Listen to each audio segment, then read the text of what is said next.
Israel has just earned itself a new reputation. The Economist has labeled the Israeli capital Tel Aviv as the 10th most expensive city in the world out of 133 cities ranked.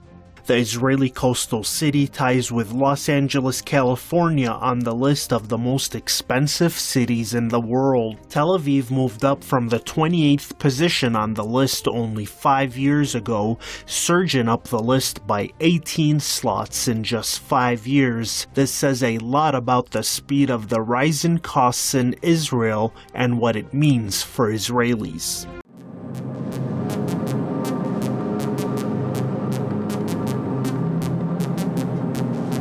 It's representative of these gigantic metropolises around the world where government bureaucracy, graft, and corruption rule. Okay, a public figure once said the best government is the least government.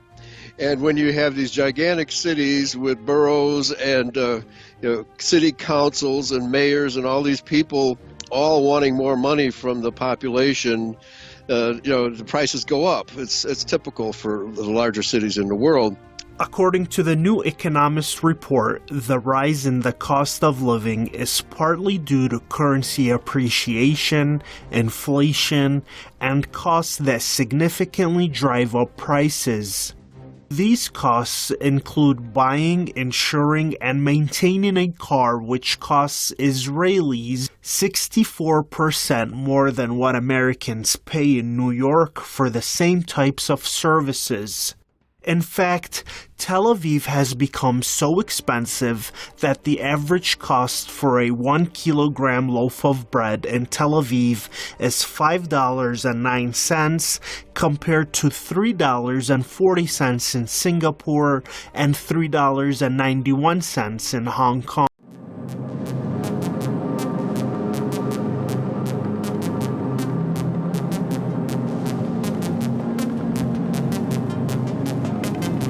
Jewish sects themselves, like the Hasidic Jews, they make demands upon the government. The secular Jews don't like the Hasidic Jews. The Reformed Jews don't like the conservative Jews. And we have all this infighting going on.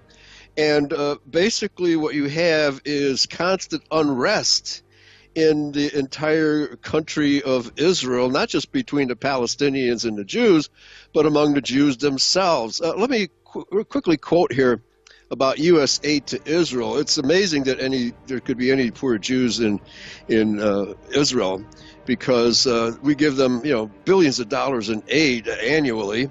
But Tom Maltiner says, "This morning I was walking down Shuhada Street in Hebron. I saw graffiti marking the newly painted storefronts and awnings. Although 3 months past schedule and 100% over budget, the renovation of Shuhada Street was finally completed this week."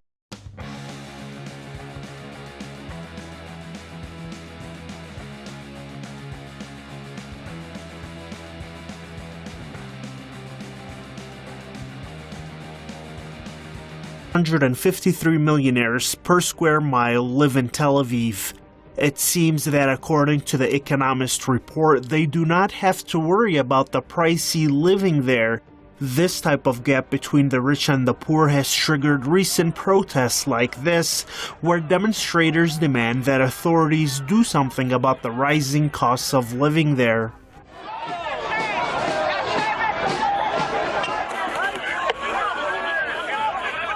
The problem is that there is more than 1/4 of Israelis poor or nearly poor, according to a report released in March by the Israeli National Insurance Institute. While much public attention is given to those living below the poverty line, much less consideration is granted to those living just above the threshold. The study has revealed that the situation of those living in near poverty, those whose income lies between the poverty line and 25% above it, is not much better. Here on the streets of Tel Aviv, we asked people what they thought was most expensive in Israel. Here's what they replied. Because the real estate. Because the real estate. Just the real estate here in Israel, it's very expensive. Yes. And it's hard to get a house if they want to get something. Actually, the food is really expensive here. I just returned from Thailand, and the food is so cheap over there that in Israel it seems like kind of weird that it's so expensive to go to the restaurant and eat. The food is expensive, transport is very cheap, public transport, taxes are reasonable, clothes are expensive, yeah. If you are buying things with your brain and not with your eyes, it's not very expensive. I can give you an example. We are buying at a supermarket.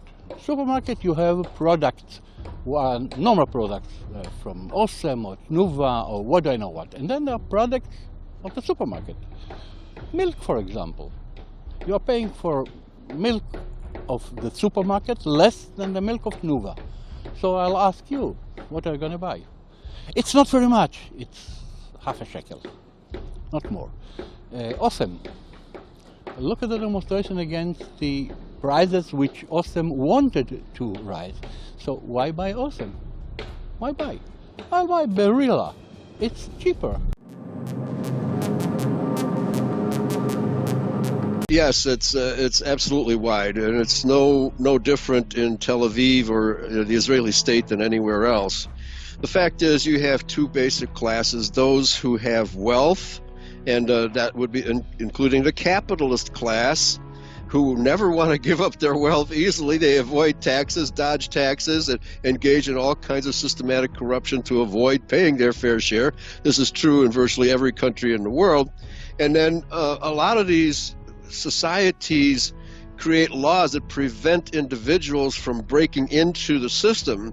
In America, we have a lot of private enterprise, small business, that attempts to break into the system, but many of these corporations have laws and rules in place, that red tape we call it here, that make it very, very difficult to start a business and keep it going.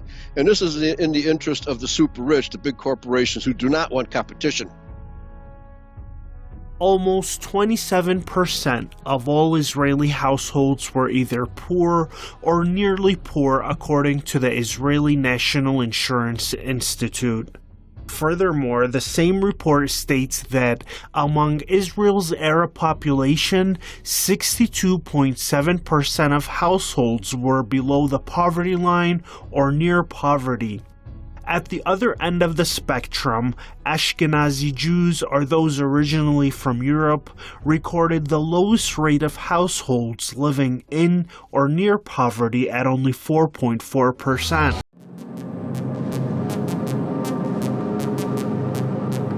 Okay, just like everywhere else where you have a bureaucratic government, the bureaucrats always posture as being very, very concerned. They publicly cry tears and wring their hands with concern for the poor people, but virtually nothing gets done.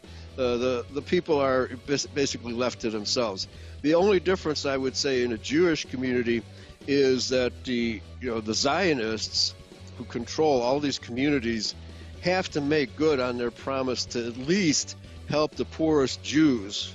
And so I would say even the poorest of the Jews are not as badly off as certainly the Palestinians or any other poor in any other country. For example, in South America, we have street people. And in LA, we have street people now too because of the gigantic bureaucracy of the state of California. While some celebrate the fact that Tel Aviv made the Economist's list of the most expensive places in the world, many only pointed out that they are living the realities of overpriced Israel. It is no secret that the majority of Israelis cannot afford to live in Tel Aviv, even while the few reap the rewards.